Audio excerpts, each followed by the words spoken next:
What's up my loves, my name is Paige, this is Pages with Paige, and today we're going to be doing 7 on Sunday.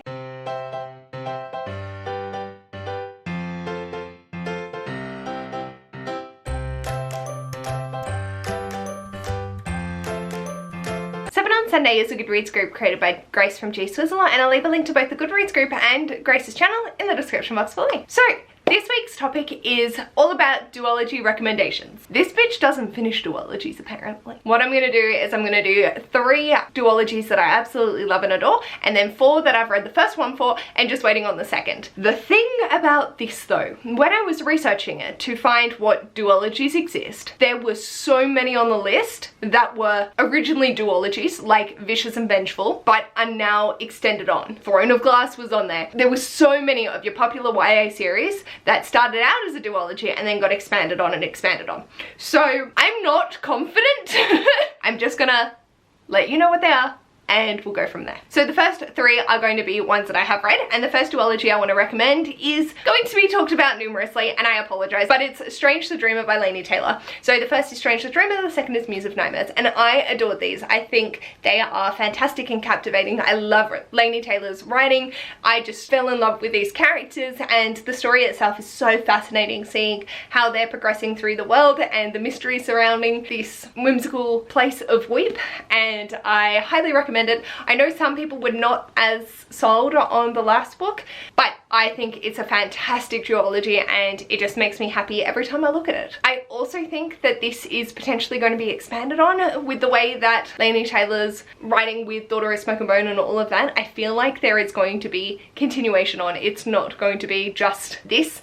It's going to draw some parallels, but I could be wrong. This story ends succinctly and it is wonderful conclusion to the duology, but I feel like there's still potential for more in a different sort of vein, if that makes sense. But as a duo, will not be dissatisfied with the ending. It fully wraps up. The next was originally supposed to be at least a trilogy, and that is the Archived series by V.E. Schwab. So this was the Archived and the Unbound. Originally there was a 3rd book, but it never got written or published because there was just no captivation for this, sadly. This is a bind up of both of them, and I had so much fun. I loved these characters. I can see where there is potential for more, but even as a duology, it's still really amazing. You just want more with the characters, and you know that that's not going to happen, so it breaks my heart in that way.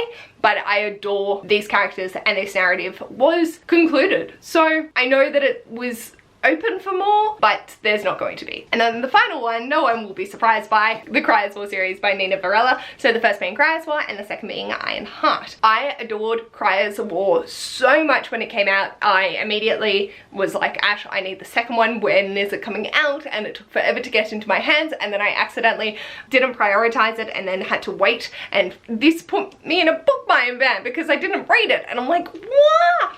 But we've read it now and I absolutely love this series. I think it's fantastic. It concludes so nicely in just the 2 books. I don't think it needs any more. I can see there being potential for more, following different characters and doing spin-offs, but this story itself, love it. Now onto the 4 books, where 2 of these are books that have the second book already out and the duology is done and dusted, so I think, and the other 2 are ones that haven't had their second one released. And I'm pretty sure it's only going to be a duology, but I'm not confident. So the first is Amber and Dusk by Lara Celine. The second is A Diamond in the Dawn. I really enjoyed this. I thought it was fantastic for a opulent YA fantasy. It gave me The Bells by Daniel Clayton vibes, and I really enjoyed just how this narrative went, and it deeply surprised me because I was expecting to hate it. So I know that the other book in the series is the last one, and it's just that little duology, and I'm very keen to get to the second. I just haven't yet because I don't know how to human apparently. And the other is Mirage by Samaya Dowd. The next is Court of Lions.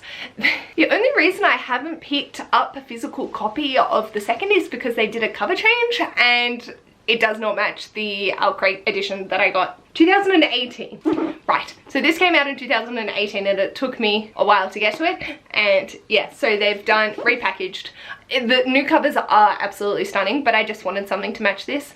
So yeah, that's why I haven't picked up the second one, but I'm definitely interested. I really liked this doppelganger story. And now the two that I don't know.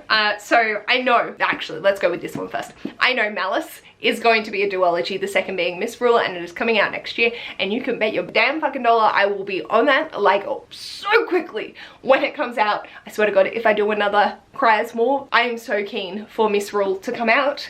I absolutely adore this story and I can't wait to see where it goes. I can see that the story itself would conclude in a duology. It doesn't need to be anymore. I would be curious to spend more time in the world and learning about other characters and things, but for this itself, the story is, whoo, I'm scared.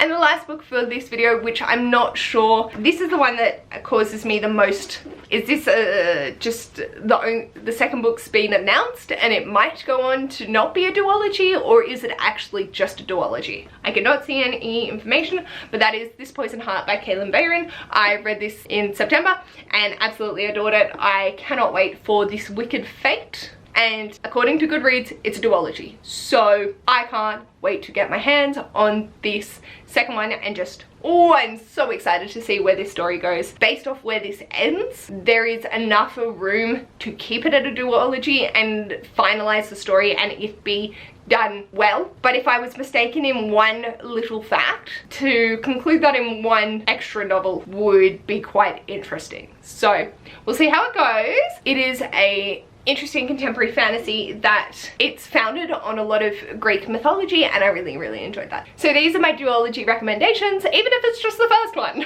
I definitely need to get to Diamond and Dawn and Court of Lions, but this is me we're talking about. Let me know in the comments what's a duology that you would recommend. For me, I think I forget about duologies. I just start a series and then never continue on with anything. It took me, I think, maybe over a year to read Muse of Nightmares after reading Strange to Dreamer, and it's like, why? Why? You literally just need to read one more book and you're done. Yes, let me know your recommendations down below. If you like this video, feel free to give it a big thumbs up, and if you'd like to see more of this mess, feel free to subscribe, and I'll hopefully see you in my next video. Bye!